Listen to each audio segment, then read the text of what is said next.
Bullies kicked the quiet veteran's backpack across the campus parking lot, laughing at the scrawny guy who never fought back. Huge mistake.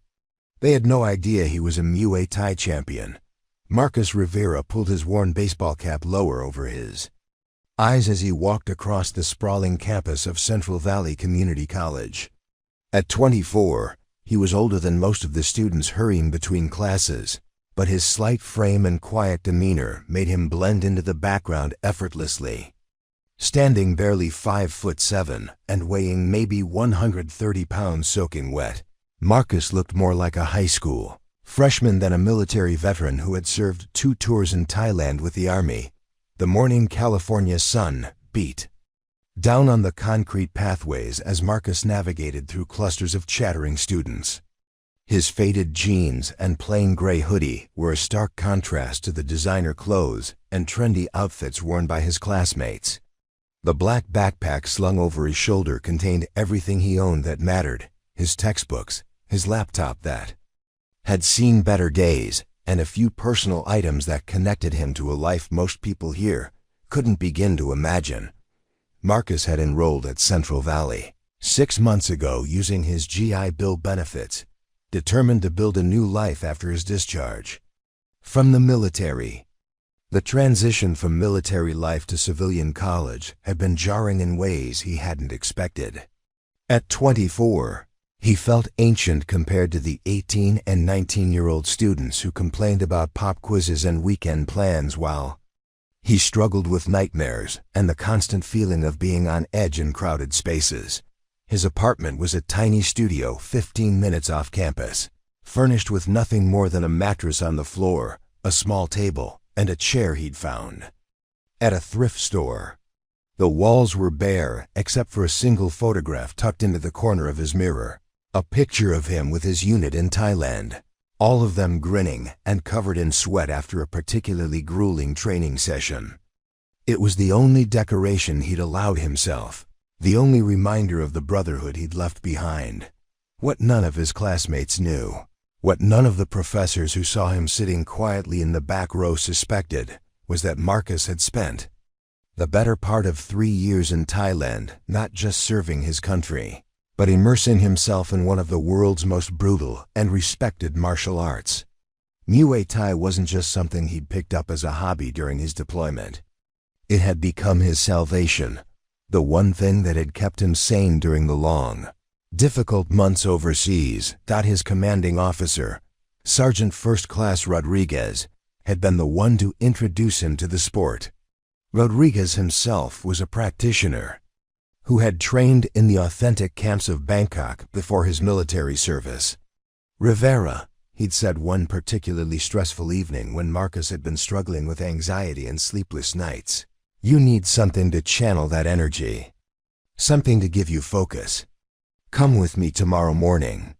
That tomorrow morning had changed Marcus's life. The gym Rodriguez took him to was nothing like the sanitized fitness centers back home. It was a traditional Muay Thai camp run by Kru Sung Chai, a weathered Thai master who had been fighting since he was 8 years old. The training was brutal, unforgiving, and exactly what Marcus had needed. Under the scorching Thai sun, he learned not just the techniques of the ancient art of 8 limbs, but the mental discipline that came with it. For 3 years, Marcus had trained 6 days a week, often twice a day when his military duties allowed. He learned to throw devastating kicks that could break ribs, knee strikes that could drop a man instantly, and elbow techniques that were as precise as they were destructive. But more than the physical techniques, he absorbed the philosophy behind the art. Muay Thai wasn't about aggression or showing off. It was about respect, discipline, and using violence only when absolutely necessary. By the time his deployment ended, Marcus had fought in several amateur competitions throughout Thailand, earning a reputation among the local fighters as the quiet American who fought like thunder. His record was impressive: 12 wins and only 1 loss, with 8 of those victories coming by knockout. Kru Sung Chai had even offered to sponsor him for professional fights. But Marcus knew his time in Thailand was coming to an end. The transition back to civilian life in California had been brutal. The noise, the traffic, the constant chatter of people who had never experienced real hardship. It all felt overwhelming after the focused intensity of military life and the meditative brutality of his training. Marcus found himself longing for the simplicity of the gym, the honest exhaustion that came after hours of pad work and sparring. He'd found a small Muay Thai gym about 30 minutes from his apartment, run by a former professional fighter named Tommy Chun, who had trained in Thailand himself. Marcus trained there 3 times a week, always during off-peak hours when the gym was nearly empty. He preferred it that way, the solitude allowing him to maintain the meditative aspect of his practice without the distractions of curious observers or chatty training partners. Tommy had quickly recognized Marcus's skill level and offered to help him find professional fights, but Marcus had politely declined. Fighting for him had never been about glory or recognition. It was about maintaining the discipline and focus that kept him grounded, that gave him something to channel his energy into when the civilian world felt too chaotic to navigate. At Central Valley Community College, Marcus was just another student trying to earn his degree in computer science. He sat in the back of every class, took meticulous notes, and never participated in the social dynamics that seemed to consume his younger classmates. His professors saw a quiet, mature student who always did his homework and never caused trouble.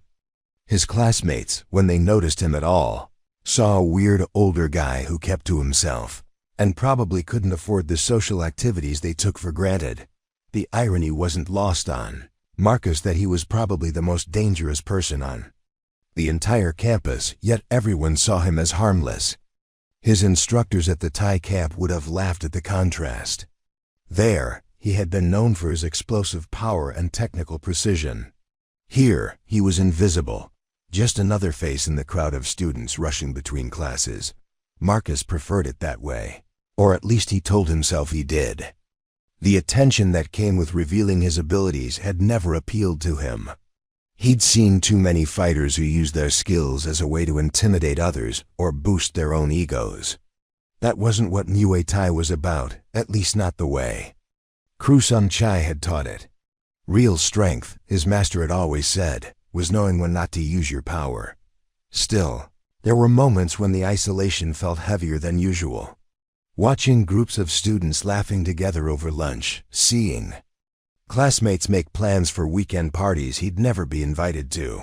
Marcus sometimes wondered if he was taking his desire for solitude too far. But then he'd remember the complications that came with getting too close to people, the questions about his military service that he wasn't ready to answer, the explanations about why he sometimes woke up in cold sweats or why sudden loud noises made him tense up in ways that were hard to explain. It was easier to remain the quiet guy in the back row, the student who showed up, did his work, and went home to his empty apartment, where the only sounds were the hum of his ancient air conditioner and the distant traffic from the freeway. Easier, but not necessarily fulfilling. As Marcus walked across campus that morning, his backpack heavy with textbooks and the weight of memories he carried everywhere, he couldn't shake the feeling that his carefully constructed invisible life was about to change in ways he couldn't predict. The problem started during Marcus's second semester with a group of students who had too much money, too much free time, and not enough supervision. Brandon Kowalski was their unofficial leader, a 20-year-old business major whose father owned a chain of successful car dealerships throughout the Central Valley. Brandon drove a lifted black pickup truck that cost more than most people made in a year, and he never let anyone forget that his family had money. Standing 6'2" with the kind of build that came from expensive gym memberships and protein supplements, Brandon had the confidence that only comes from never having faced real consequences for bad behavior. His dirty blonde hair was always perfectly styled, and he wore designer clothes that managed to look casual while costing hundreds of dollars. He had the kind of smile that charmed professors and parents, while hiding a cruel streak that emerged whenever he encountered someone he perceived as weak or different.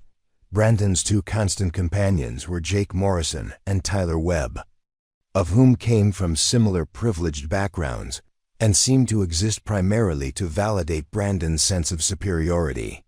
Jake was tall and lanky with red hair and freckles, the kind of guy who had probably been picked on in high school and now compensated by picking on others. Tyler was shorter but more muscular, a former high school football player who had been cut from the community college team and still wore his Letterman jacket like it meant something. The three of them had noticed Marcus almost immediately, not because he stood out, but because he so obviously tried not to. There was something about his quiet demeanor and worn clothes that triggered their predatory instincts. In their world, confidence was measured by volume and visibility, and Marcus's deliberate invisibility marked him as prey. Their harassment had started small and subtle. Shoulder checks in the hallway that could be dismissed as accidents. Comments just loud enough for Marcus to hear about creepy older guys who didn't belong on campus. Jake had developed a particular talent for mimicking what he called Marcus's weird way of walking, exaggerating the careful, measured steps that came from years of military discipline and martial arts training. Brandon's approach was more psychological. He had a gift for identifying people's insecurities and exploiting them with surgical precision. He'd noticed that Marcus always ate lunch alone, always sat in the back of classrooms, and never participated in any social activities. To Brandon, this wasn't just antisocial behavior, it was weakness, and weakness was something to be exploited. The escalation had been gradual but relentless. During their shared sociology class, Brandon would make comments about how some people couldn't handle the social pressures of college life. When Marcus walked past their usual table in the student center, Tyler would loudly discuss how pathetic it was when older students tried to relive their youth by hanging around campus. Jake had taken to following Marcus at a distance, making exaggerated military-style marching motions behind him when he thought no one was looking. What made their behavior particularly insidious was how carefully they modulated it around authority figures. When professors or campus security were present, Brandon and his friends were model students, polite and respectful. But the moment they were alone with Marcus, or in situations where their behavior couldn't be easily reported, the mask came off completely. Marcus had recognized the pattern immediately. He'd seen it before during his military service, the way certain individuals would target anyone they perceived as different or vulnerable. The military had its own systems for dealing with such behavior, but civilian college life offered fewer protections and more opportunities for subtle cruelty. The psychological component of their harassment was perhaps more damaging than any physical confrontation would have been. Brandon had an intuitive understanding of how to make someone feel isolated and worthless without crossing lines that would result in official consequences. He would organize study groups and make a point of not inviting Marcus, then discuss the groups loudly within his earshot. He'd compliment other students' contributions in class while pointedly ignoring anything Marcus said. Tyler's approach was more direct but equally calculated. He had a habit of accidentally bumping into Marcus's desk when walking past, causing papers to scatter or drinks to spill. When Marcus would look up, Tyler would offer an insincere apology while his expression made it clear the contact had been intentional. These incidents happened frequently enough to be a pattern, but sporadically enough that reporting them would seem petty. Jake specialized in social sabotage. He had a talent for inserting himself into conversations Marcus was having with other students and steering them away from him. If Marcus was talking to a classmate about an assignment, Jake would appear with urgent questions or interesting gossip that demanded immediate attention. Over time, other students learned to associate interactions with Marcus with Jake's disruptive behavior and began avoiding him to prevent the awkwardness. The three of them had developed a sophisticated system of rotating harassment that made it difficult for Marcus to predict when or how they would strike next. Brandon might ignore him completely for several days, creating a false sense of security, before launching into a particularly vicious campaign of psychological warfare. Their unpredictability was part of the strategy, keeping Marcus constantly on edge and uncertain about when the next incident would occur. What none of them realized was that their behavior was being observed, not just by Marcus, but by several other students who were growing increasingly uncomfortable with the dynamic.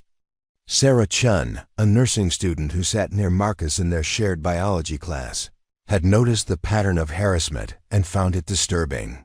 She'd considered saying something to Marcus directly, but wasn't sure how to approach someone who seemed so determined to remain isolated. Professor Martinez, who taught the sociology class where much of the harassment took place, had also begun to notice the undercurrents of tension. As someone who had spent years studying group dynamics and social behavior, he recognized the signs of systematic bullying. But the subtlety of Brandon's approach made it difficult to address directly. The behavior never quite crossed the line into obvious misconduct, yet the cumulative effect was clearly damaging. Marcus himself had developed his own coping strategies for dealing with the harassment. His military training had taught him to compartmentalize stress and focus on mission objectives, treating each day of classes like a tactical operation to be completed successfully. His Muay Thai training provided an outlet for the frustration and anger that built up from constantly being targeted, allowing him to channel negative emotions into productive physical activity.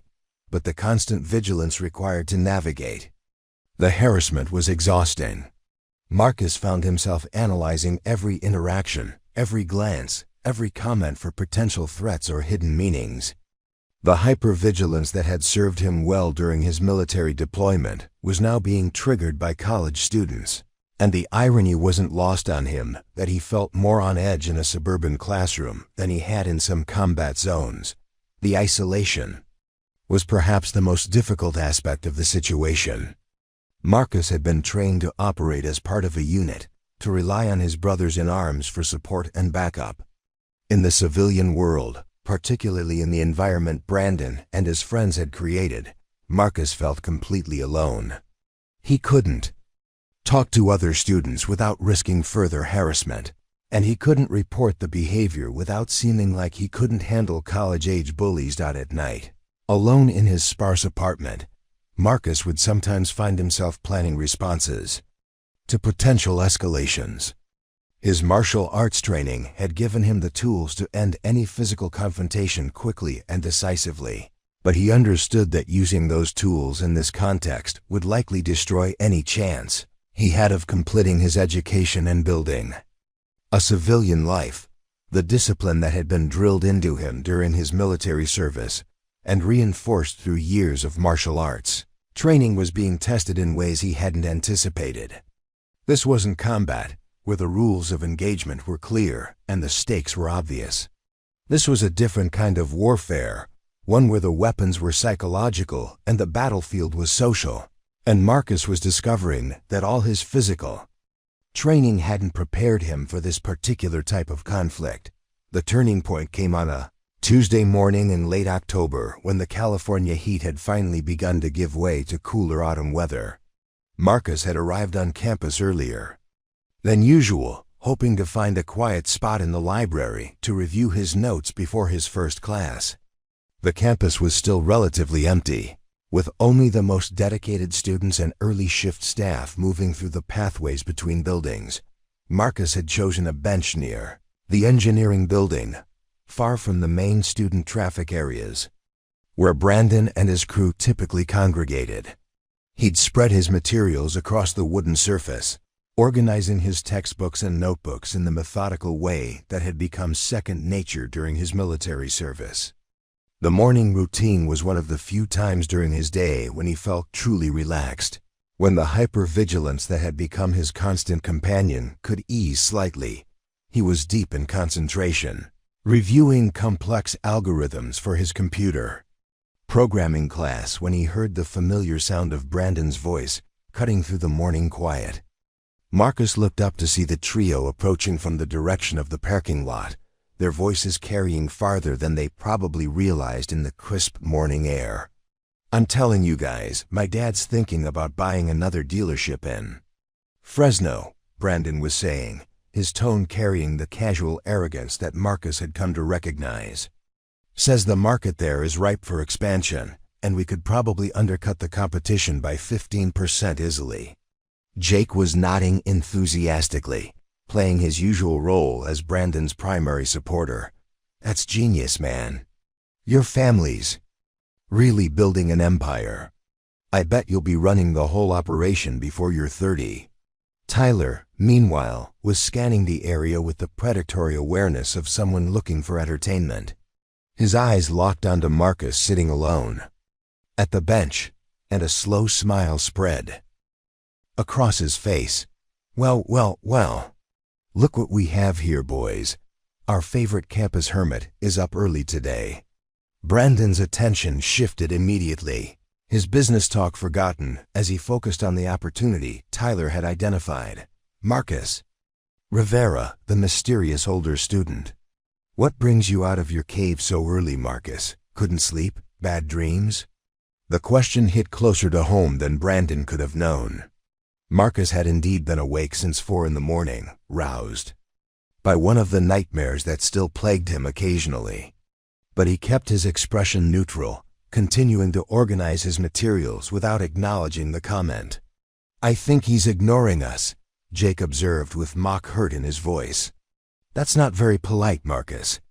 We're just trying to be friendly, get to know our fellow students better." Brandon stepped closer to the bench, his presence deliberately intimidating despite the casual tone of his voice. "You know, Marcus, I've been wondering about you. You've been here for months, but nobody really knows anything about you. That's kind of weird, don't you think? Like, what are you hiding?" Marcus finally looked up from his books, meeting Brandon's gaze with the steady, measured stare he'd learned during his military service. "I'm not hiding anything. I'm just here to study and get my degree."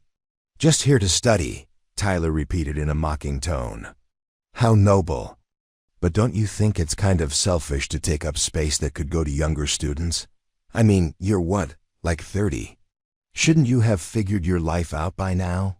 "I'm 24, Marcus replied quietly, his voice even despite the irritation building in his chest. Brandon laughed, a sound devoid of genuine humor. 24 and still in community college. Man, that's rough. What happened, Marcus? Did you screw up so badly in high school that this was your only option? Or did you just waste a few years after graduation doing nothing?" The assumption stung, because it was so far from the truth, but Marcus had learned long ago that explaining his military service often led to uncomfortable questions he wasn't prepared to answer. Instead, he began gathering his materials, hoping to avoid further confrontation by simply leaving. "Oh, look at that," Jake said, noticing Marcus's movement. "I think we hurt his feelings. Poor little Marcus can't handle a simple conversation." "Maybe he's just shy," Tyler suggested with false sympathy. "Some people never develop proper social skills. It's kind of sad, really."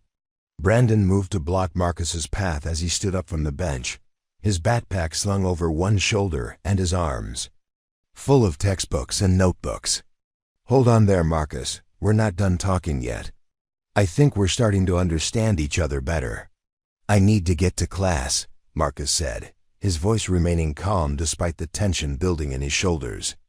Every instinct trained into him during his military service was telling him to assess the threat, identify potential escape routes, and prepare for conflict. But this wasn't a combat zone, and these weren't enemy combatants. They were college students, and he was trying to build a civilian life. "Class doesn't start for another hour," Brandon pointed out, checking his expensive watch. "You've got plenty of time to chat with your new friends. Unless you're not interested in making friends, is that it, Marcus? Are you too good for us?" The question was clearly a trap, designed to make any response seem either antisocial or arrogant. Marcus had encountered similar tactics during his military service. usually from individuals who use psychological manipulation to establish dominance over others. The techniques were the same whether employed by drill sergeants, enemy interrogators, or college bullies. "I'm interested in completing my education," Marcus replied, attempting to step around Brandon. "That's why I'm here." Tyler moved a block, his other side, creating a human barrier that forced Marcus to either push through them or retreat back to the bench. "See, that's what I'm talking about. You're so focused on yourself that you can't even have a normal conversation. That's not healthy, man. Maybe we should help him learn how to socialize properly," Jake suggested, his tone taking on a more menacing quality. "Like a public service. Help him integrate better with the student body." Brandon's smile widened, and Marcus recognized the expression from his military days. It was the look of someone who had identified a vulnerability and was preparing to exploit it. "That's a great idea, Jake. Marcus clearly needs help learning how to interact with people his own age. Well, people younger than him, technically." The circle was closing, both literally and figuratively. Marcus found himself backed against the bench with the three of them forming a semicircle around him, their body language becoming increasingly aggressive despite their conversational tone. He could feel his heart rate increasing, not from fear but from the physiological response to a perceived threat that his training had ingrained in him. "You know what I think, Marcus?" Brandon continued, his voice dropping to a more serious tone. "I think you're hiding something. People don't isolate themselves like you do unless they're ashamed of something. So what is it? What are you so afraid of people finding out?" The question hung in the air like a challenge, and Marcus could feel the weight of their collective attention focused on him. Part of him wanted to tell them exactly what he was hiding, to explain that he was a combat veteran with enough martial arts training to put all three of them in the hospital without breaking a sweat. But he knew that revelation would only create more problems, not fewer. Instead, he remained silent, his training in both military discipline and martial arts philosophy helping him maintain his composure despite the provocation. The silence seemed to frustrate Brandon, who clearly expected either defiance or submission, not the calm, measured response he was receiving. "Strong, silent type," Tyler observed mockingly. "Very mysterious, very dramatic. But you know what? I think it's all an act. I think underneath all that quiet, brooding exterior, you're just scared." The assessment was both completely wrong and uncomfortably accurate. Marcus wasn't scared of them, but he was scared of what might happen. If he stopped controlling himself, if he let the training and instincts take over instead of the careful discipline he'd cultivated. He was scared of the consequences that would follow, scared of proving his father right about his capacity for violence, scared of destroying the new life he was trying to build. But Brandon and his friends interpreted his silence as weakness, as validation of their assessment. They had no way of knowing that his stillness was the calm before a storm, that his apparent passivity was actually the kind of control that took years of training to develop, that Marcus had made a promise to himself. The day he'd walked out of the Veterans Affairs office with his discharge papers and a head full of conflicting emotions about his future. The counselor, Dr. Patricia Henley, had been blunt in her assessment during their final session before he'd left for college. "You have tools that most people don't," she'd said, leaning forward in her chair with the kind of intensity that came from years of working with combat veterans. Physical skills, mental discipline, tactical awareness. These are assets, but they can also be liabilities if you don't learn to navigate civilian life differently than you navigated military life. Marcus had nodded, understanding the implication, even if he hadn't fully accepted it at the time.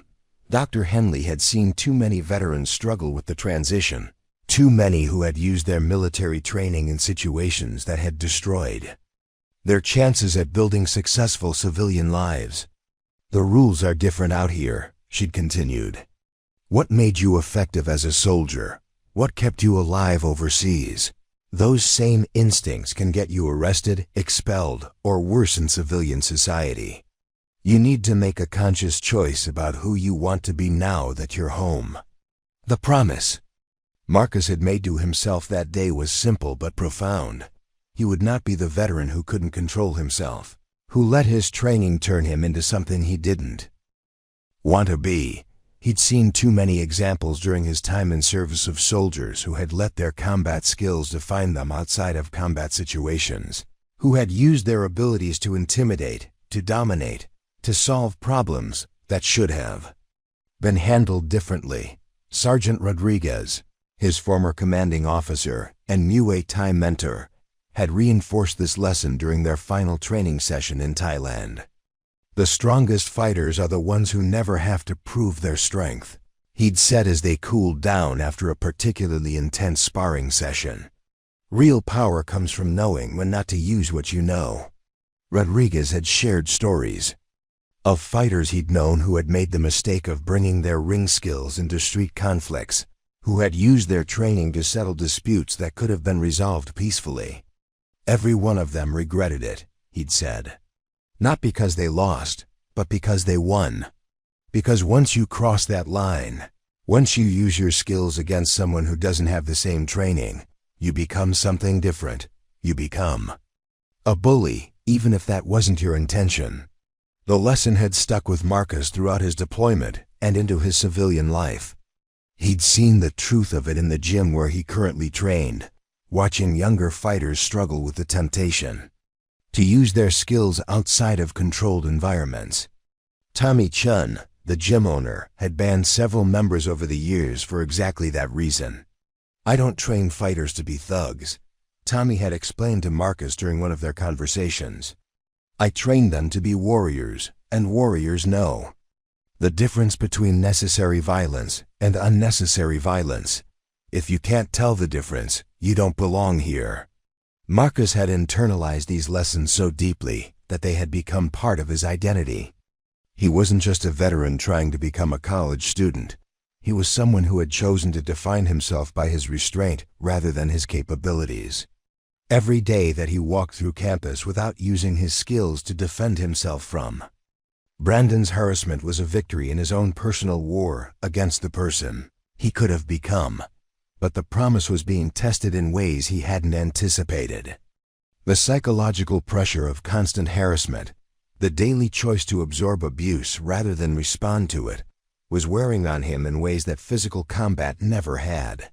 In Thailand, when he'd faced opponents in the ring, the rules had been clear and the conflict had been resolved definitively.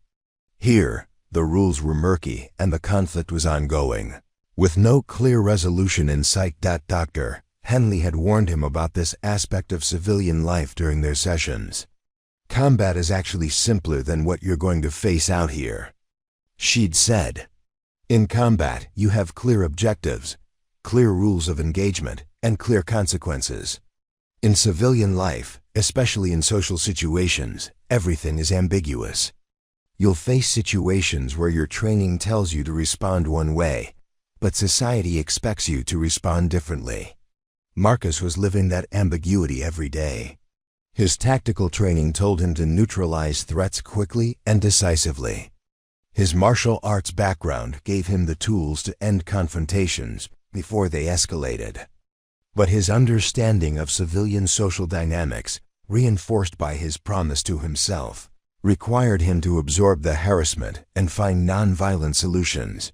The internal conflict was exhausting. Every interaction with Brandon and his friends required Marcus to consciously override his trained responses, to choose patience over action, diplomacy over dominance. He found himself running through scenarios in his mind, not planning attacks but planning retreats, not identifying weaknesses in his opponents, but identifying ways to avoid confrontation entirely. His father, a career military man who had served in Vietnam, had tried to prepare him for this transition during their last conversation before Marcus had left for college. "Son, the hardest part isn't learning to fight," he'd said. "It's learning when not to fight. In the military, we train you to be a weapon. In civilian life, you need to be a person." Sometimes those two things are in conflict. Marcus had thought he understood what his father meant, but living it was different from understanding it intellectually. The discipline required to maintain his promise wasn't just about physical restraint. It was about emotional and psychological control.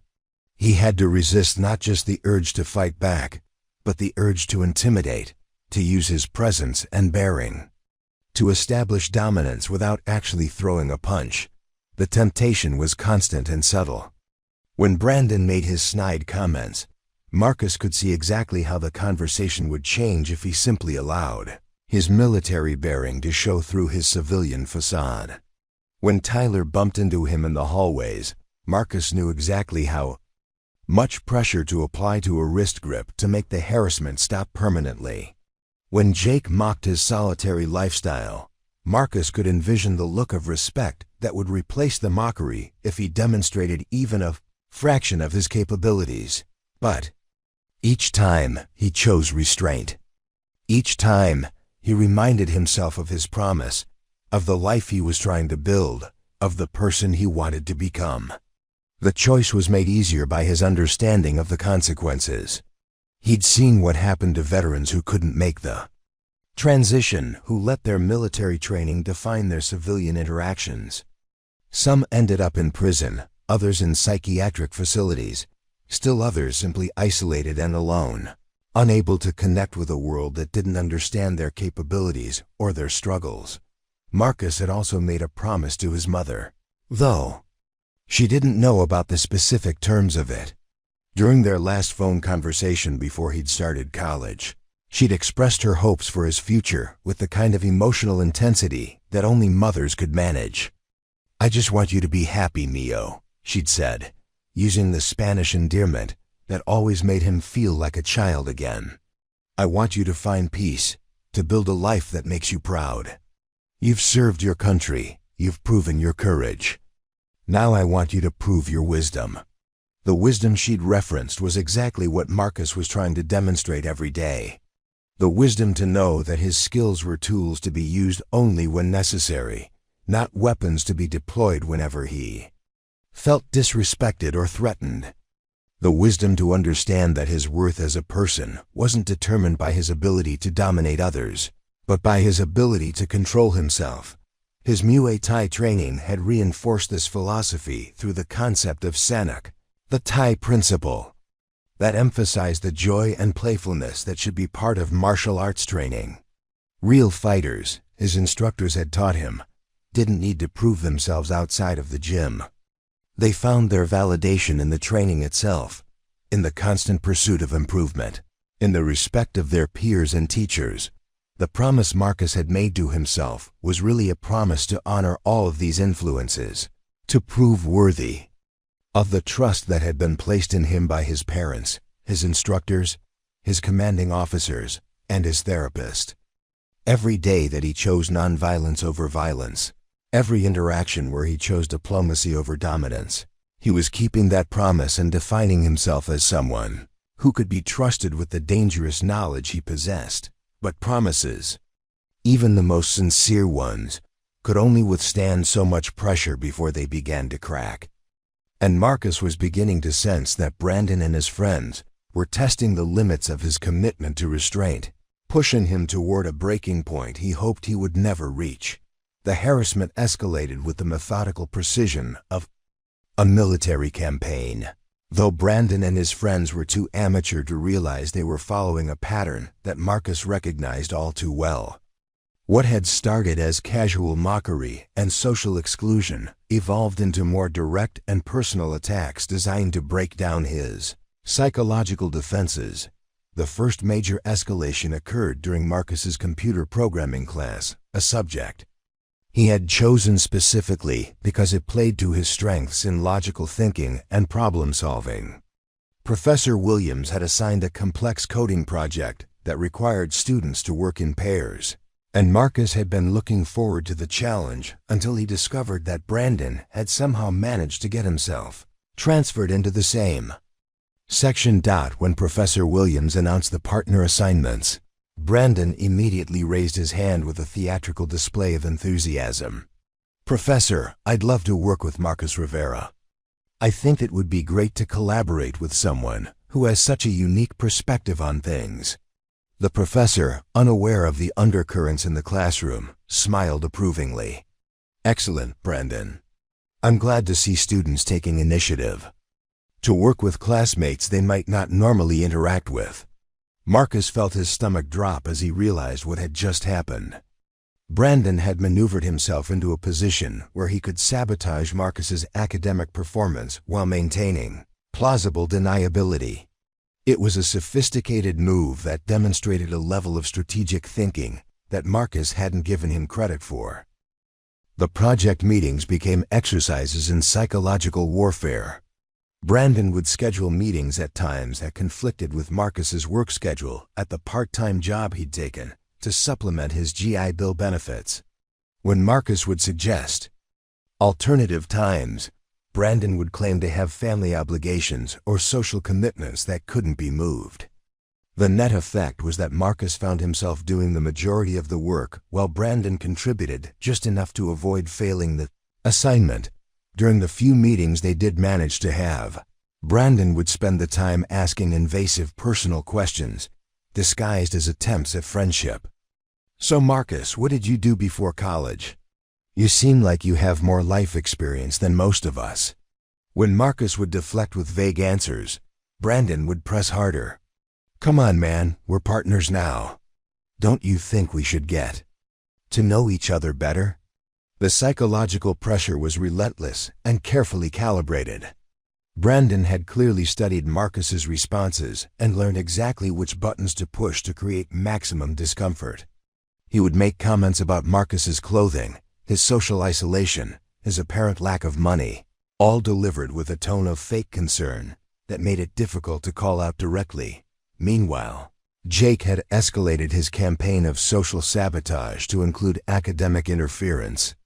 He began spreading rumors about Marcus among their shared classmates, subtle suggestions that painted Marcus as unstable and potentially dangerous. "I'm not saying there's anything wrong with him," Jake would tell other students, "but don't you think it's weird how he never talks about his past? And have you seen the way he watches people? It's kind of creepy." The rumors were sophisticated in their construction, containing just enough truth to be believable while adding sinister interpretations to Marcus's perfectly normal behavior. His habit of sitting in the back of classrooms became evidence of antisocial tendencies. His careful attention to his surroundings became paranoid surveillance. His disciplined lifestyle became obsessive behavior. Tyler's approach had become more physically aggressive, though still calculated to avoid crossing lines that would result in official consequences. He would time his movements through the campus to coincide with Marcus's, creating accidental encounters that became increasingly confrontational. A shoulder bump in the hallway became a harder shove. A comment about Marcus being in the way became a demand that he move to accommodate Tyler's passage. The most insidious aspect of Tyler's escalation was how he managed to make Marcus appear to be the aggressor in these encounters. Tyler would approach Marcus with loud, friendly greetings that attracted attention from other students, then use that audience to his advantage. "Hey Marcus, buddy, how's it going?" he would say, clapping Marcus on the back with more force than necessary. When Marcus would tense up or try to step away, Tyler would act hurt and confused. "Whoa, what's wrong, man?" "I was just being friendly." The three of them had also begun coordinating their attacks, creating a triangulated harassment campaign that made it impossible for Marcus to avoid all of them simultaneously. If he changed his route to avoid Brandon, he would run into Jake. If he adjusted his schedule to avoid Tyler, Brandon would be waiting. They had effectively created a network of surveillance and harassment that made Marcus feel constantly monitored and targeted. The psychological impact was beginning to show in ways that Marcus found troubling. He was sleeping less, eating irregularly, and finding it difficult to concentrate on his studies. The hypervigilance that had served him well in military contexts was now being triggered constantly by civilian interactions, leaving him exhausted. And on edge. His grades began to suffer, not because he didn't understand the material, but because the constant stress was affecting his cognitive function. Professor Martinez noticed the change during sociology class, where Marcus's normally insightful contributions had become rare and his attention seemed to wander during discussions. The harassment had also begun to affect other students who witnessed it, creating a toxic atmosphere that extended beyond Marcus himself. Sarah Chun, the nursing student who had noticed the pattern early on, found herself avoiding areas of campus where she might encounter the situation. Other students began to distance themselves from Marcus, not out of dislike, but out of fear that associating with him would make them targets as well. The isolation this created was perhaps the most damaging aspect of the entire campaign. Marcus found himself completely cut off from normal social interactions, unable to form study groups or casual friendships because of the toxic environment that surrounded him. He was becoming exactly what Brandon had accused him of being, a solitary figure on the margins of campus life. The breaking point began to approach when the harassment moved beyond the campus boundaries. Marcus discovered that someone had been following him home, noting his address and the details of his living situation. He began finding his car vandalized in small ways, scratches on the paint that could be explained as accidents, though their timing suggested otherwise. The psychological pressure was designed to make Marcus feel unsafe in every aspect of his life, not just at school. His apartment, which had been his sanctuary, no longer felt secure. His job became another potential venue for harassment as Brandon and his friends began showing up at the restaurant where Marcus worked part-time, making loud comments about the service and requesting to be seated in his section. Marcus recognized the tactics because he had studied similar psychological warfare techniques during his military training. The goal wasn't to provoke a single dramatic confrontation, but to create constant, low-level stress that would gradually break down his psychological defenses and force him to either retaliate inappropriately or withdraw completely from his educational goals. What made the situation particularly frustrating was how carefully Brandon and his friends stayed within the boundaries of behavior that could be dismissed as normal college social dynamics.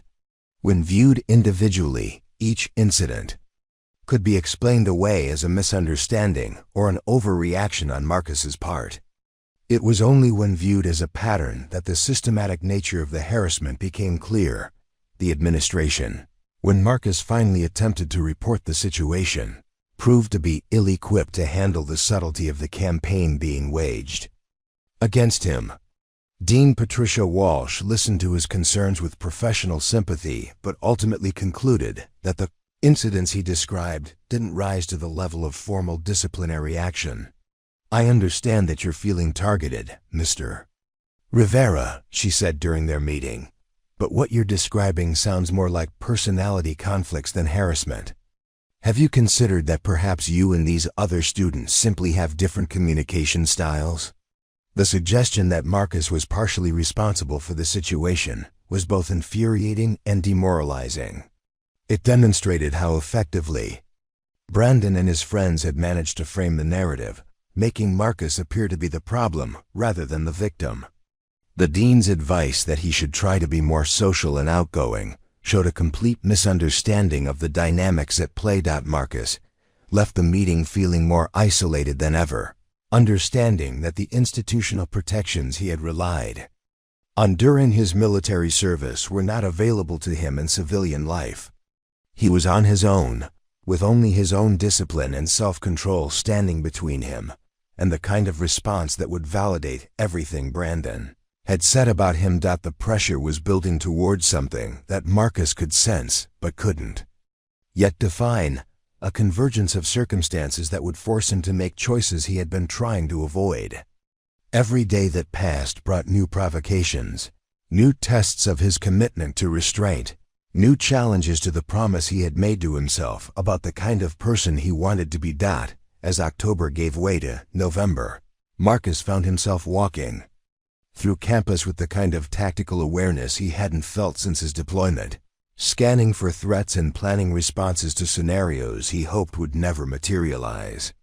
The war he had fought overseas was over, but he was beginning to understand that he was now fighting a different kind of war, one where the battleground was his own self-control and the enemy was his own capacity for violence. The moment that shattered Marcus's carefully maintained composure arrived on a gray November morning when the California sky hung heavy with the promise of the season's first real rain. Marcus had developed a new routine over the past few weeks, arriving on campus even earlier than usual to minimize his exposure to Brandon and his crew, who typically didn't show up until closer to their first classes. He had parked his beaten Honda Civic in the far corner of the student parking lot, away from the main flow of traffic, and was walking across the campus quad with his black backpack slung over his shoulder when he heard the familiar sound of Brandon's truck rumbling into the parking area behind him. Marcus didn't turn around, but his military-trained peripheral vision caught the lifted black pickup as it pulled into a space near the center of the lot. Marcus quickened his pace slightly, hoping to reach the library before the inevitable confrontation.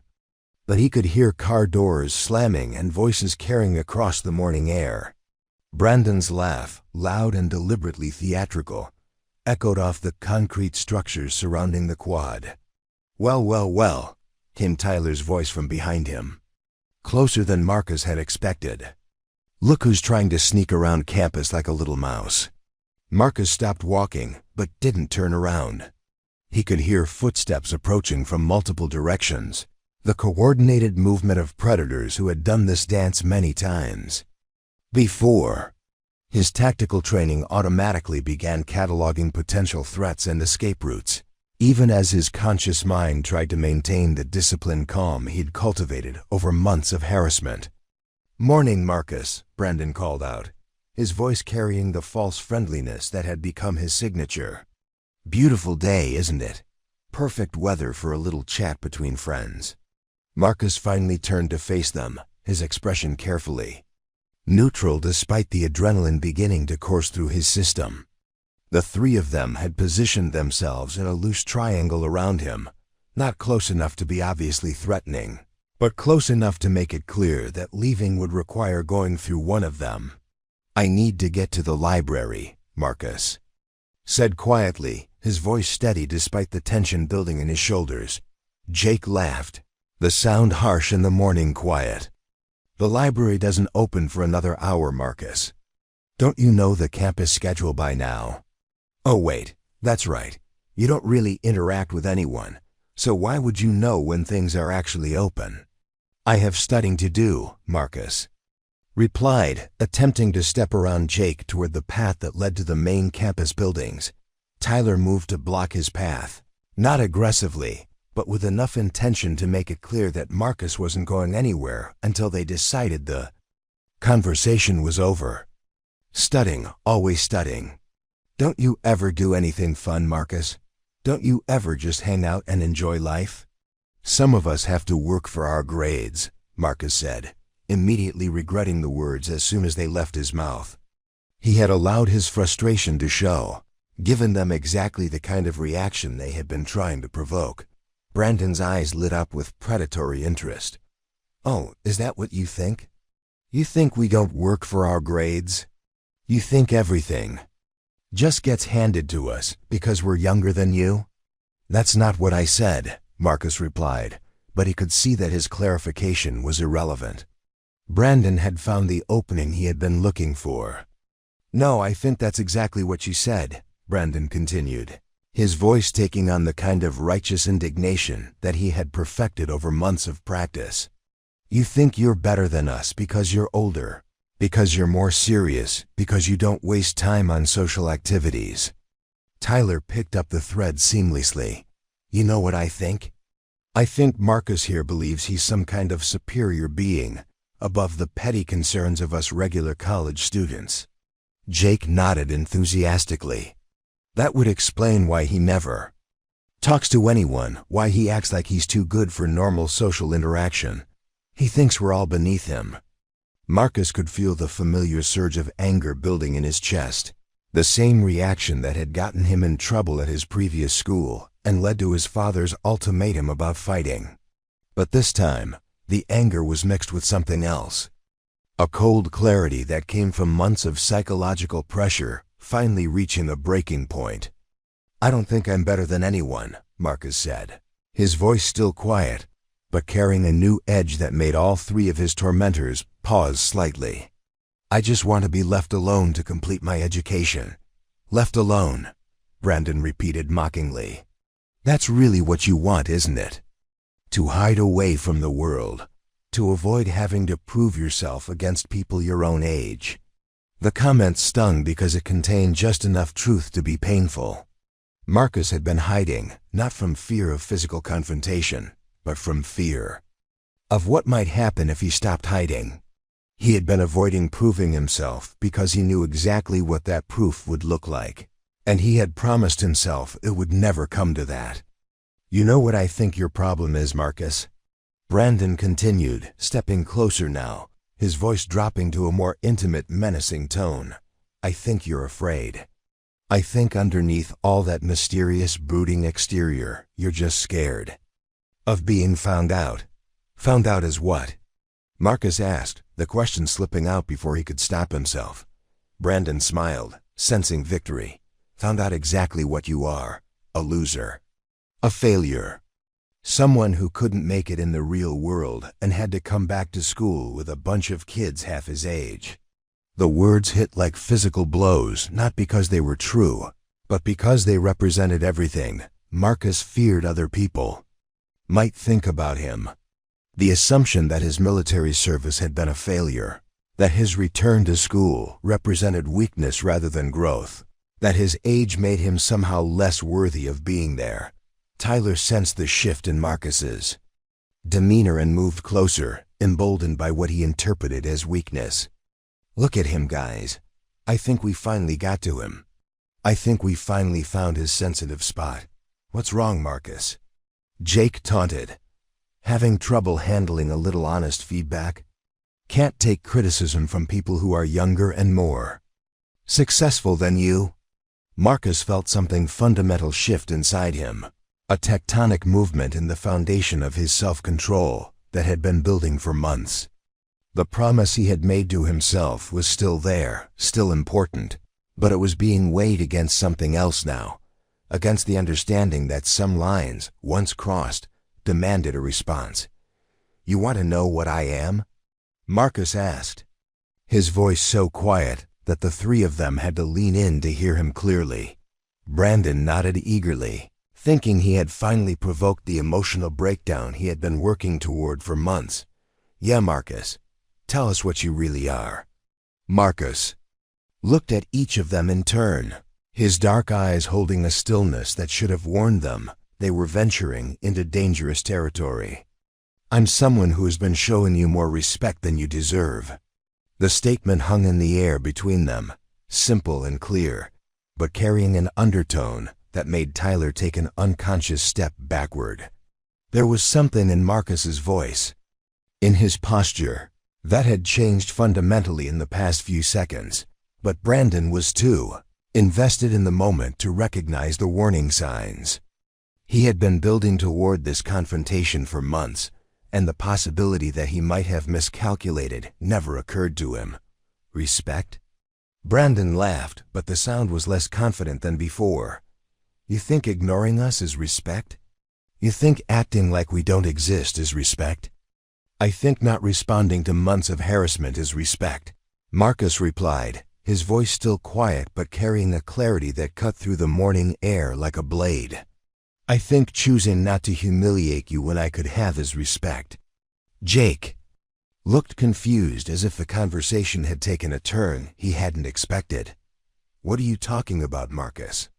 What could you possibly do to humiliate us?" Marcus didn't answer immediately. Instead, he carefully set his backpack down on the concrete pathway, the movement deliberate and controlled. The action was simple, but something about the way he did it, the care with which he placed the bag on the ground, made all three of his tormentors suddenly aware that the dynamic of their relationship had shifted in a way They didn't understand. You want to know what I really am? Marcus asked again, straightening up to his full height. He wasn't tall, wasn't imposing in the way that Brandon or Tyler were, but something in his bearing had changed completely.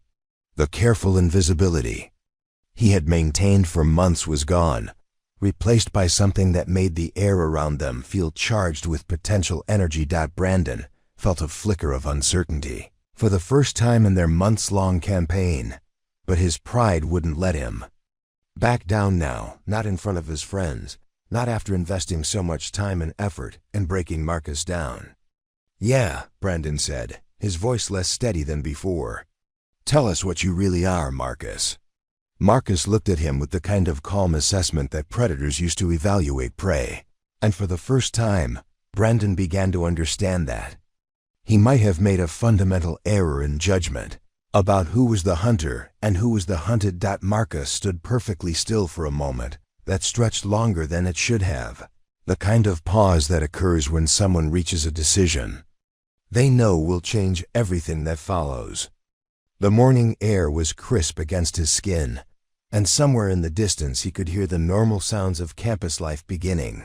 Students arriving for early classes, maintenance crews preparing for the day. But in the small circle where he faced Brandon and his friends, everything had become unnaturally quiet. "I'm a United States Army veteran," Marcus said, his voice carrying across the space between them with the kind of authority that comes from years of military discipline. "I served 2 tours overseas, including 18 months in Thailand where I trained in Muay Thai under Kru Sumsay JD, one of the most respected masters in Bangkok."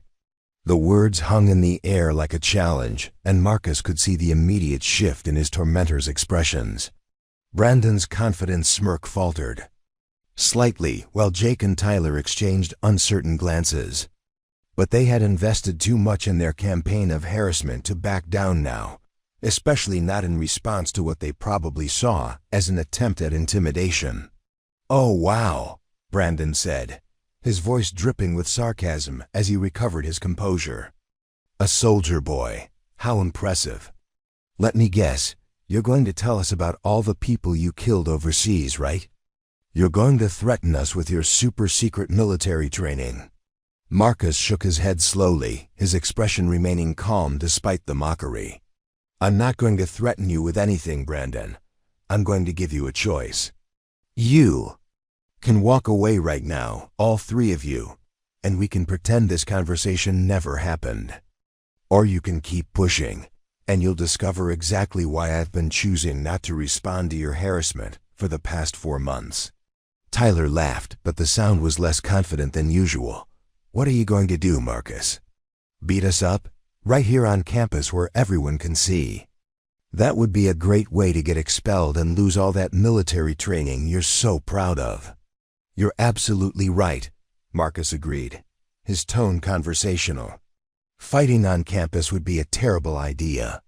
It would jeopardize my education, probably result in criminal charges, and definitely violate the promise I made to myself about using violence to solve civilian problems." Jake looked confused by Marcus's agreement. "So what's your point then? You're admitting you can't do anything to us?" Marcus smiled for the first time in months, but it wasn't the kind of smile that suggested friendship or amusement. It was the smile of someone who had just realized that he held all the cards in a game his opponents didn't understand they were playing. "My point," Marcus said, reaching into his pocket and pulling out his smartphone, "is that I've been documenting everything you've done for the past 6 weeks. Every harassment incident, every attempt at sabotage, every coordinated attack on my academic and social life." Brandon's face went pale as he watched Marcus navigate to a folder on his phone. "You've been recording us? Audio recordings, photographs of vandalism to my car, screenshots of social media posts where you've mocked me, testimony from witnesses who've seen your behavior," Marcus said, his voice taking on the methodical tone of someone presenting evidence. "I have Professor Martinez's written observations about the harassment in sociology class. I have documentation of your attempts to sabotage our programming project. I even have security camera footage from the restaurant where I work, showing you deliberately disrupting the dining room when I was serving customers. Tyler's bravado cracked completely. That's illegal. You can't record people without their permission. Marcus's smile widened slightly. Actually, California is a two-party consent state for private conversations. But all of your harassment has taken place in public spaces where there's no expectation of privacy. Every recording I have is completely legal and admissible as evidence. The three of them stood frozen, finally beginning to understand the scope of their miscalculation. They had assumed Marcus's lack of response indicated weakness or inability to fight back. They had never considered that his military training might have taught him to gather intelligence and plan strategically rather than react emotionally. But here's the really interesting part, Marcus continued, his voice gaining momentum as he spoke. I've also been researching all three of you. Brandon, did you know that your father's dealership has been under investigation by the State Attorney General's office for fraudulent financing practices? I found some very interesting public records about complaints filed with the Better Business Bureau. Brandon's face went from pale to red. You can't prove anything about my family's business. I don't need to prove anything, Marcus replied calmly. I just need to make sure the right people see the evidence I've already collected about your behavior on campus. People like Dean Walsh, who I'm sure would be very interested to know that the son of a school board member has been conducting a systematic harassment campaign against a military veteran. Jake stepped forward, his usual role as Brandon's supporter, now seeming like a liability. Look, Marcus, maybe we got off on the wrong foot. Maybe we can work this out like adults. Marcus turned his attention to Jake with the same calm intensity. Jake Morrison, majoring in business administration, hoping to get into the paralegal program next year. Did you know that character references are a required part of that application process? I wonder how your chances would be affected if the admissions committee learned about your participation in harassment and intimidation tactics. You're bluffing, Jake said, but his voice lacked conviction. Am I? Marcus asked, pulling up another screen on his phone. I've already drafted letters to the paralegal program director, the dean of students, and the campus security office. All I have to do is hit send, and your academic future becomes much more complicated. Tyler, who had been the most physically aggressive of the three, now looked like he wanted to be anywhere else. This is crazy, man. We were just joking around. We didn't mean anything serious by it. Marcus's expression hardened as he focused on Tyler. Tyler Webb, football scholarship recipient until you were kicked off the team for disciplinary issues. Did you know that your financial aid package requires you to maintain good academic standing and demonstrate good character? I have documentation of at least 12 separate incidents where you physically intimidated or assaulted me. That's enough to constitute a pattern of violent behavior. I never assaulted you, Tyler protested, but his voice was shaking now. Physical contact without consent is assault under California law. Marcus replied with the precision of someone who had done his research. Every time you bumped into me, every time you shoved me, every time you invaded my personal space after I tried to move away, that was assault. And I have witnesses, recordings, and in some cases, security camera footage. The three of them stood in stunned silence, finally understanding that they had been playing a game where only one person knew the rules. Marcus had let them think. They were winning while he systematically documented their behavior and researched their vulnerabilities. He had used his military training not to physically dominate them, but to strategically outmaneuver them. Brandon tried one last desperate gambit. Even if you have all that evidence, it's just your word against ours. 3 witnesses against 1. Marcus nodded thoughtfully. That would be true if I were the only witness. But you forgot about Sarah Chun, who sits behind us in biology class, and has been documenting your behavior since the 2nd week of school. You forgot about Professor Martinez, who has been filing incident reports with the administration. You forgot about Emma Rodriguez from the math department, who has photographs of the aftermath of your vandalism to my car. The revelation that other people had been watching and documenting their behavior was the final blow to their confidence. They had assumed their harassment was invisible to anyone who mattered, that they could operate with impunity as long as they avoided crossing obvious lines. And then there's Tommy Chen, Marcus continued, mentioning his Muay Thai instructor for the first time. He owns a gym downtown, and he's also a licensed private investigator who does work for several law firms in the area. When I told him what was happening on campus, he offered to do some background research on the people involved. You'd be amazed what public records can tell you about someone's family, their finances, their legal troubles. Brandon's face had gone completely white. Now, what kind of legal troubles? Marcus shrugged casually. Nothing that would normally matter to college students.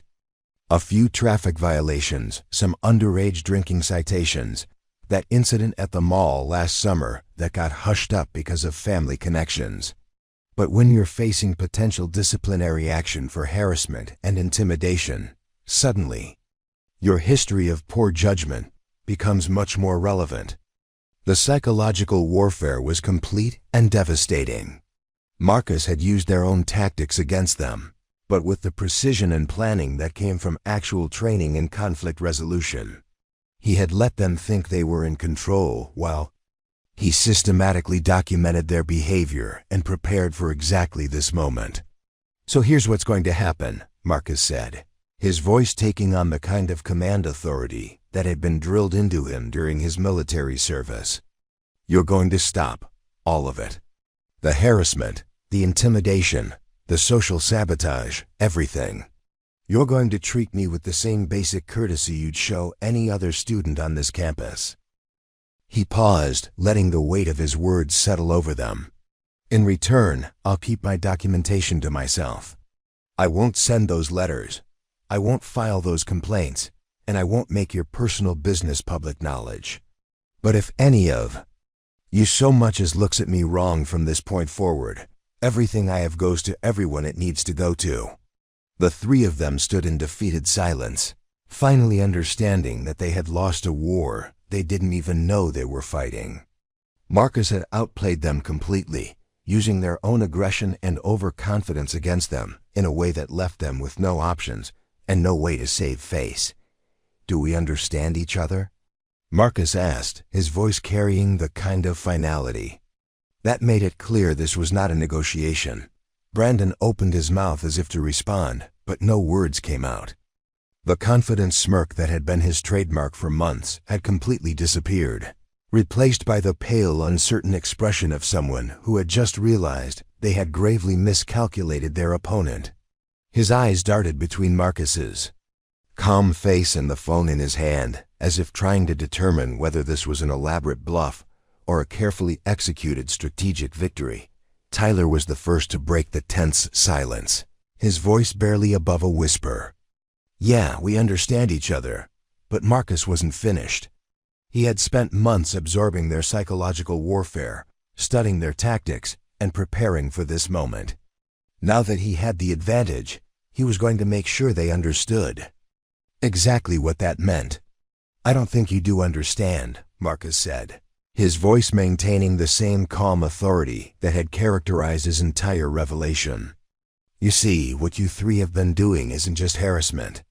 It's a systematic campaign of intimidation designed to force me to either retaliate inappropriately or abandon my education entirely. He began to pace slowly, not with nervousness, but with the measured movement of someone delivering a briefing. In military terms, what you've been conducting is called a psychological operations campaign. The goal is to break down the enemy's will to fight by attacking their morale, their support systems, and their sense of security. Jake shifted uncomfortably, clearly not liking the military terminology being applied to their behavior. We weren't trying to conduct any kind of operation. You were just what? Marcus interrupted, his voice cutting through Jake's excuse with surgical precision. Just coincidentally coordinating your attacks? Just accidentally targeting every aspect of my life on campus? Just randomly happened to follow me home and vandalize my car? The specificity of his knowledge about their activities sent another wave of shock through the group. They had assumed their coordination was subtle, their planning invisible to their target. The realization that Marcus had been aware of their strategy all along was deeply unsettling. Marcus continued his measured pacing, his phone still visible in his hand as a constant reminder of the evidence he possessed. The thing about psychological operations is that they only work if the target doesn't recognize what's happening. Once someone understands the tactics being used against them, the psychological advantage disappears completely. Brandon finally found his voice, though it lacked all of its previous confidence. Look, Marcus, maybe we can work something out. Maybe we got carried away, but it wasn't personal. Marcus stopped pacing and turned to face Brandon directly, his dark eyes holding a steadiness that made the younger man take an unconscious step backward. It became personal the moment you made it about my military service. The moment you started questioning my right to be here because of my age and background.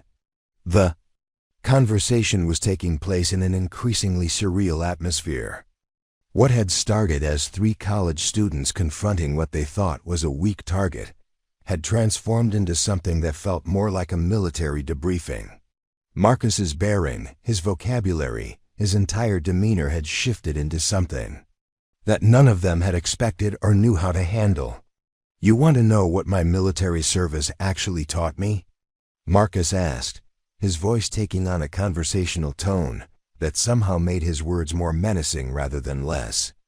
It taught me that the most dangerous enemies are the ones you underestimate. It taught me that intelligence gathering is more valuable than physical strength. And it taught me that the best victories are the ones where your opponent defeats themselves. Tyler looked increasingly desperate to escape the situation. We get it, okay? You're smarter than us. You outplayed us. What do you want us to do now? Marcus smiled again, but this time the expression contained a warmth that had been completely absent from his interactions with them over the past months. I want you to become a better person. I want you to understand that your actions have consequences, not just for me, but for yourselves and everyone around you. The shift in tone was jarring, moving from military authority to something that sounded almost like counseling. It demonstrated a level of emotional intelligence that none of them had anticipated, another layer to Marcus's character that they had completely failed to recognize.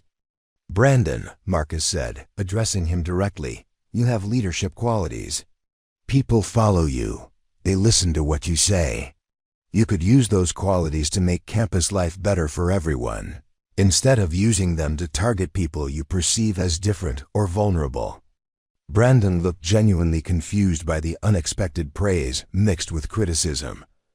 I don't understand what you want from me. I want you to think about the kind of person you want to be, Marcus replied. Do you want to be someone who uses their advantages to hurt others, or someone who uses them to help others? Because right now you're choosing to be a bully, and that's a choice that will define you long after college is over. The psychological complexity of the moment was overwhelming for all three of them. They had expected either submission or aggressive retaliation from Marcus. Instead, they were receiving what amounted to a moral education from someone they had spent months trying to break down. Marcus turned to Jake next. You want to be a paralegal, which means you want to work in a profession that's supposed to be about justice and fairness. How do you reconcile that career goal with participating in systematic harassment of another student? Jake's face flushed with embarrassment. I never thought about it that way. That's the problem, Marcus said gently. You never thought about it at all. You just followed Brandon's lead without considering the ethical implications of what you were doing. But if you're going to work in the legal field, you need to develop your own moral compass.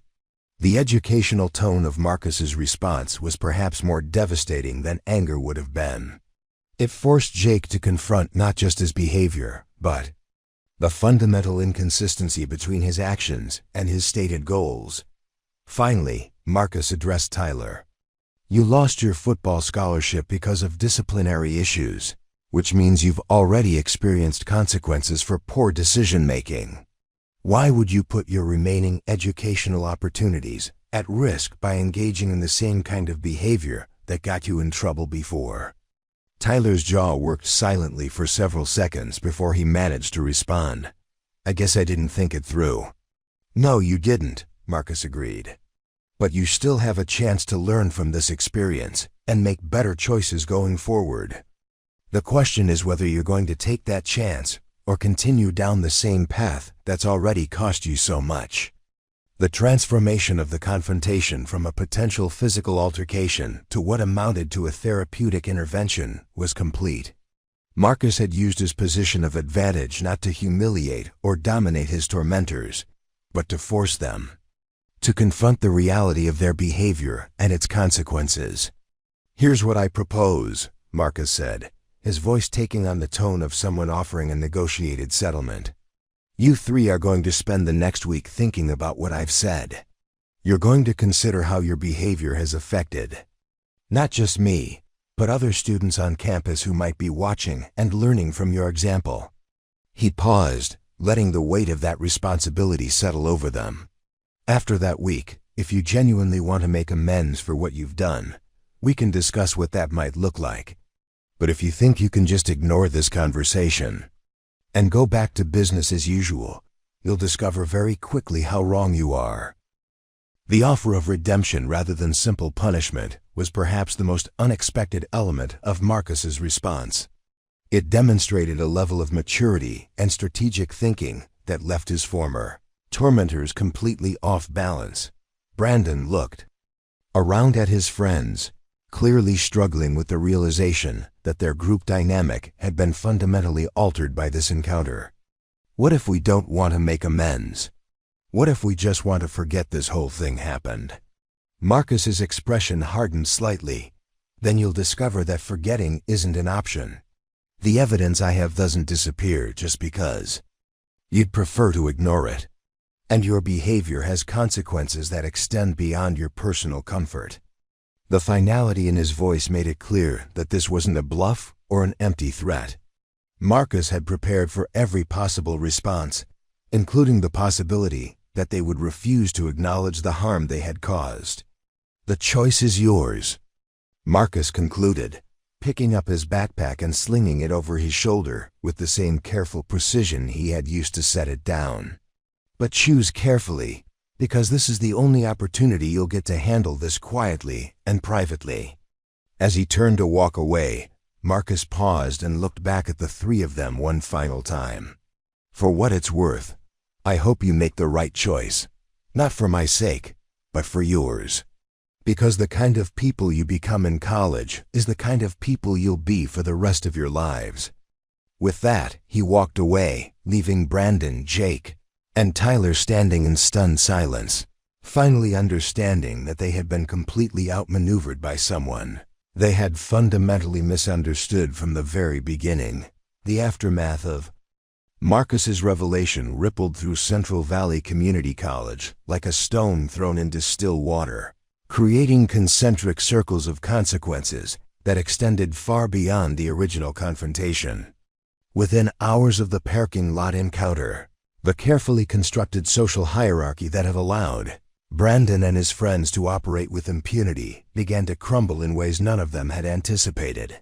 Sarah Chun was the first to notice the change. She had been watching the dynamics between Marcus and his tormentors for weeks, documenting incidents in her nursing school journal as part of a class project on workplace bullying. When she saw Marcus walk into his first class that morning with his head held high for the first time in months, she knew something fundamental had shifted. During their shared biology class, Sarah observed Brandon's behavior with the keen attention of someone trained in medical observation. Where he had previously been confident and dismissive, he now seemed distracted and uncertain. His usual pattern of making quiet comments designed to undermine Marcus had stopped completely. replaced by an almost deliberate avoidance of any interaction whatsoever. Professor Martinez noticed the change as well during sociology class. As someone who had spent years studying group dynamics and social behavior, he had been documenting what he recognized as a systematic harassment campaign, preparing his own intervention if the situation escalated further. The sudden absence of tension in the classroom was so pronounced that he found himself watching Marcus and Brandon with renewed interest. "Mr. Rivera," Professor Martinez said during the discussion portion of class, "you've been particularly quiet this semester. Would you like to share your thoughts on today's reading about conflict resolution in institutional settings?" Marcus looked up from his notes, and for the first time since the beginning of the semester, he made direct eye contact with the professor. "I think the most effective conflict resolution happens when all parties understand the true nature of their relationship and the consequences of their actions," he said, his voice clear and confident. The response was measured and thoughtful, but it carried an undertone that made several students glance between Marcus and Brandon. Professor Martinez nodded approvingly, sensing that something significant had occurred outside his classroom. The changes weren't limited to academic settings. In the student center, where Brandon's crew had typically held court at their regular table, the dynamic had shifted dramatically. Jake sat quietly picking at his lunch and avoiding eye contact with other students.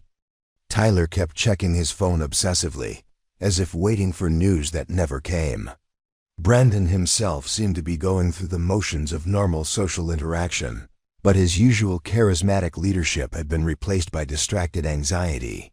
Emma Rodriguez, the student from Marcus's math class who had witnessed many of the harassment incidents, noticed the change immediately when she saw the group at lunch. "Something's different about those guys," she mentioned to her friend Lisa as they walked past the table. "They're not being loud and obnoxious like usual." Lisa followed her gaze and shrugged. Maybe they finally grew up a little. Or maybe someone finally called them out on their behavior. The speculation was closer to the truth than either of them realized. Word of the confrontation had begun to spread through the informal networks that connect all college campuses, carried by students who had witnessed the aftermath, if not the event itself. The story grew in the telling, as campus stories always do, but the core elements remained consistent. The quiet older student had somehow turned the tables on his tormentors in a dramatic and decisive way. Dean Patricia Walsh received an unexpected visitor that afternoon when Professor Martinez knocked on her office door with a folder of documentation she had never seen before. "Patricia, I think we need to discuss the situation with Mr. Rivera and the harassment he's been experiencing," he said, settling into the chair across from her desk. "We've already addressed that," Dean Walsh replied, pulling up her notes from her previous meeting with Marcus. "Mr. Rivera came to see me a few weeks ago with some concerns about personality conflicts with other students. I advised him to try being more social and outgoing." Professor Martinez opened his folder and spread several pages across her desk. "These are incident reports I've been filing over the past 6 weeks. What Mr. Rivera was experiencing wasn't personality conflicts. It was systematic harassment designed to force him out of school." Dean Walsh leaned forward to examine the documents, her expression growing more serious as she read through the detailed observations. "Why didn't you bring this to my attention sooner?" "Because I was hoping the situation would resolve itself. And because I wanted to gather enough evidence to make a compelling case," Professor Martinez replied. "But something happened this morning that changed the entire dynamic.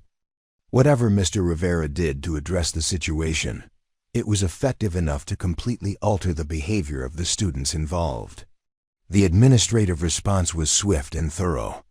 By the end of the day, Brandon, Jake, and Tyler had each received letters requesting their presence at individual meetings with Dean Walsh the following morning.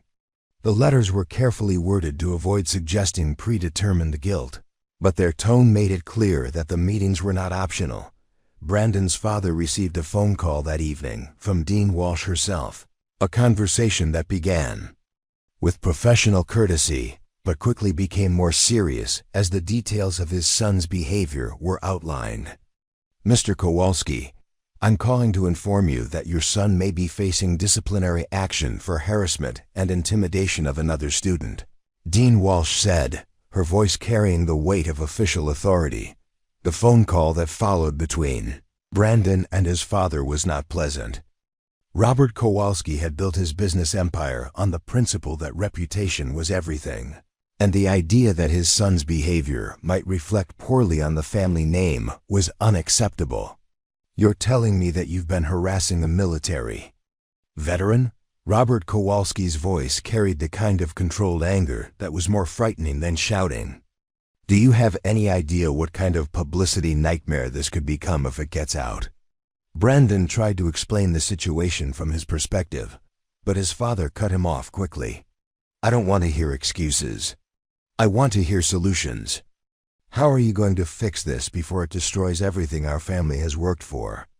Similar conversations were happening in the Webb and Morrison households, as parents who had assumed their children were thriving in college discovered that they were actually engaged in behavior that could jeopardize their academic futures and family reputations.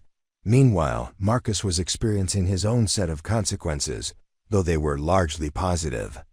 His phone had been buzzing throughout the day with messages from classmates he had barely spoken to, students who had witnessed his harassment and wanted to express their support now that the situation had apparently resolved itself. Tommy Chun called in that evening with news that was both surprising and gratifying. "Marcus, I got a call today from someone at the college asking about character references for you. Apparently, your professors are recommending you for some kind of academic recognition program." "I didn't apply for any recognition program," Marcus replied, confused by the information. "You didn't need to," Tommy explained. "Sometimes when the administration becomes aware of how a student has handled a difficult situation, they take notice. Your professor friend Martinez apparently made some calls on your behalf. The recognition was unexpected but welcome." Marcus had spent months feeling isolated and targeted, unsure whether anyone in authority was even aware of what he was experiencing. The discovery that professors had been watching and documenting the situation, preparing to intervene if necessary, was both reassuring and humbling. Dr. Patricia Henley, his former VA counselor, received an unexpected call from Marcus that evening. "Dr. Henley, I wanted to let you know that I faced a situation that tested everything we talked about regarding civilian conflict resolution. How did you handle it?" she asked, immediately concerned about the potential implications. Marcus described the confrontation and his strategic response, emphasizing how he had used documentation and psychological pressure rather than physical force to resolve the situation. Dr. Henley listened carefully, asking pointed questions about his emotional state and decision-making process. "I'm proud of you, Marcus," she said finally. "You found a way to defend yourself that was both effective and appropriate for a civilian context. That's exactly the kind of adaptation I was hoping you would develop." The validation from his former counselor meant more to Marcus than any academic recognition could. It confirmed that he had successfully navigated the transition from military to civilian life without compromising his values or his future prospects. As the day ended, the three former harassers found themselves in very different positions than they had occupied that morning. Brandon was facing potential expulsion and family disgrace. Jake was watching his paralegal program dreams potentially crumble before they had even begun. Tyler was confronting the possibility of losing his remaining financial aid and being forced to leave school entirely. The speed and completeness of their fall from social grace was stunning, demonstrating how quickly campus dynamics could shift when the underlying power structures were exposed and challenged. Students who had previously feared or admired them now viewed them with suspicion and contempt, understanding that they had been willing to systematically destroy another Students' academic experience for their own entertainment. Marcus, meanwhile, was experiencing campus life as he had originally hoped it would be when he first enrolled. Students approached him with genuine interest rather than fear or disdain. Professors engaged him in substantive discussions about course material. The isolation that had characterized his first semester was being replaced by the kind of academic community he had envisioned when he decided to pursue his education. The transformation was complete and irreversible, marking the end of one chapter in Marcus's college experience and the beginning of another that held far more promise than anything he had dared to hope for during the dark months of harassment and intimidation. 3 weeks after the confrontation that changed everything, Marcus Rivera sat in the campus coffee shop with a steaming cup of black coffee and his laptop open to a coding assignment that would have seemed impossible during the worst days of his harassment. The difference wasn't in the complexity of the work, but in his ability to focus without constantly scanning the room for potential threats or listening for familiar voices that might signal approaching trouble. The coffee shop had become his new study space, replacing the isolated corners and empty classrooms where he had hidden during his months of torment. Students moved around him with the easy familiarity of people who had accepted him as part of the campus community, occasionally stopping to ask questions about shared assignments or simply to chat about classes they had in common. Sarah Chun approached his table carrying her own coffee and a stack of nursing textbooks. "Mind if I sit here? Everywhere else is taken, and I have this massive anatomy exam tomorrow." Marcus looked up from his screen and nodded toward the empty chair across from him. "Of course. How's the nursing program treating you?" "Brutal but good," Sarah replied, settling into her seat and opening her textbook. "I wanted to thank you, by the way, for handling that situation the way you did. A lot of people were watching what was happening to you, and we were all impressed by how you dealt with it." The comment still surprised Marcus, even after 3 weeks of similar conversations. He had spent so long feeling isolated and invisible that the discovery that other students had been aware of his situation and supportive of his response continued to feel surreal. "I almost didn't handle it at all," Marcus admitted, saving his work and closing the laptop. "For months, I convinced myself that ignoring the problem was the mature response. It took me too long to realize that sometimes ignoring a problem just makes it worse." Sarah nodded thoughtfully. "My nursing instructors talk about that all the time. Sometimes the kindest thing you can do for someone is to set clear boundaries, even if it's uncomfortable in the moment."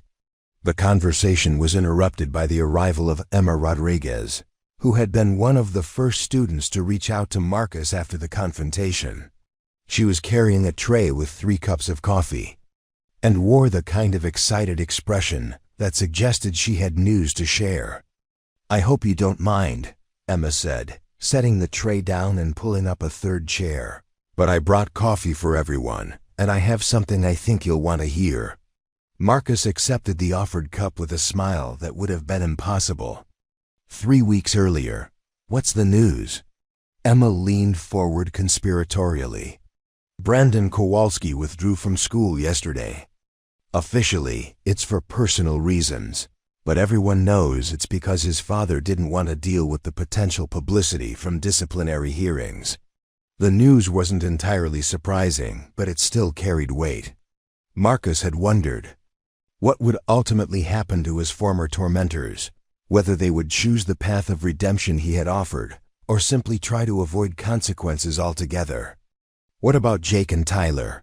Sarah asked, clearly invested in the outcome of the situation. "Tyler's on academic probation and lost his remaining financial aid," Emma continued. "He's working with a counselor and actually seems to be taking it seriously. Jake enrolled in anger management classes and wrote formal apologies to Marcus and several other students he'd targeted over the years." Marcus felt a complex mix of emotions at this update. Part of him was satisfied that there had been consequences for their behavior, but another part felt genuinely sad that Brandon had chosen the path of avoidance rather than growth. Have you heard from any of them directly? Sarah asked. Marcus nodded. Jake sent me a letter last week. It was awkward, but seemed sincere. He talked about how he'd gotten caught up in following Brandon's lead without thinking about the impact on other people. He's planning to reapply to the paralegal program next year after he completes some community service requirements. The transformation in Jake had been perhaps the most surprising aspect of the entire aftermath. Of the 3 harassers he had seemed the most committed to the group dynamic, but he had also been the quickest to recognize the need for genuine change once the consequences became clear. And Tyler? Emma pressed. We actually had coffee together 2 days ago, Marcus said. Surprising both women. He wanted to understand what he had done wrong and how he could avoid making the same mistakes again. It was a difficult conversation, but I think it was important for both of us. The meeting with Tyler had been emotionally challenging but ultimately valuable. Tyler had been genuinely remorseful, not just about getting caught, but about the impact his behavior had on Marcus and other students. The conversation had lasted over 2 hours, covering everything from Tyler's own experiences being bullied in high school to Marcus's military service and the challenges of transitioning to civilian life. That's incredibly generous of you, Sarah observed. A lot of people wouldn't have been willing to have that conversation. Marcus shrugged, stirring his coffee thoughtfully. My therapist at the VA used to say that forgiveness isn't about excusing someone's behavior. It's about refusing to let their behavior define your future. Tyler seemed genuinely committed to changing, and I figured giving him a chance to understand the impact of his actions might help prevent him from making similar mistakes with other people. The philosophy behind Marcus's response had been shaped by countless conversations with Dr. Henley about the nature of conflict resolution and personal growth. The idea that punishment alone rarely led to meaningful change had been a central theme in their work together. Emma looked impressed by the depth of Marcus's thinking about the situation. You should consider studying psychology or counseling. You have a real gift for helping people understand themselves better. The suggestion wasn't the first of its kind that Marcus had received. Professor Martinez had made similar comments after observing how Marcus had handled the confrontation and its aftermath. The idea of shifting his academic focus from computer science to something more directly focused on human behavior was becoming increasingly appealing. Actually, I've been thinking about that, Marcus admitted. I'm planning to add a psychology minor to my computer science major. There's a growing field called human-computer interaction that combines both areas, and I think my military experience and everything that's happened here might actually be valuable background for that kind of work. Sarah's face lit up with excitement. That's perfect. The healthcare field is desperately in need of people who understand both technology and human psychology. Medical devices that are technically sophisticated, but impossible for patients to use properly, are a huge problem. The conversation was interrupted by the arrival of Professor Martinez, who had spotted Marcus through the coffee shop window and decided to stop in. He approached their table with the kind of purposeful stride that suggested he had something specific to discuss. Marcus, I'm glad I found you, Professor Martinez said, accepting Emma's offer of her chair as she prepared to leave for her next class. I wanted to let you know that your essay on conflict resolution in institutional settings has been selected for publication in the Regional Sociology Journal. Marcus looked surprised by the news. I didn't know you had submitted it for publication. With your permission, of course, Professor Martinez clarified quickly. But the review board was impressed by your first-hand analysis of harassment dynamics and the effectiveness of different response strategies. They think it could be valuable reading for administrators and students at other colleges. The recognition was deeply meaningful to Marcus, representing not just academic achievement, but validation that his experience had value beyond his personal growth. The idea that his analysis of the harassment situation might help other students facing similar challenges added a sense of purpose to what had been a purely defensive response. "There's something else," Professor Martinez continued. "The administration has asked me to develop a new program for helping students navigate interpersonal conflicts on campus. They want someone with your perspective to help design the curriculum and possibly serve as a peer counselor." The offer represented an opportunity that Marcus had never considered, but found immediately appealing. The chance to use his experience to help other students, combined with his growing interest in psychology and human behavior, seemed like a natural evolution of his academic journey. "I'd like to think about it," Marcus said, "but it sounds like exactly the kind of work I'd be interested in." Professor Martinez smiled. "Take all the time you need. But I should mention that the position comes with a small stipend and would look excellent on applications for graduate programs in counseling or psychology." As Professor Martinez left and the coffee shop began to empty for the afternoon class period, Marcus found himself reflecting on how completely his college experience had been transformed. The isolation and fear that had characterized his first semester had been replaced by genuine connections with classmates, meaningful recognition from professors, and opportunities he had never imagined possible. The change hadn't come from learning to fight back in the way his tormentors had expected, but from learning to fight back in a way that created positive outcomes for everyone involved.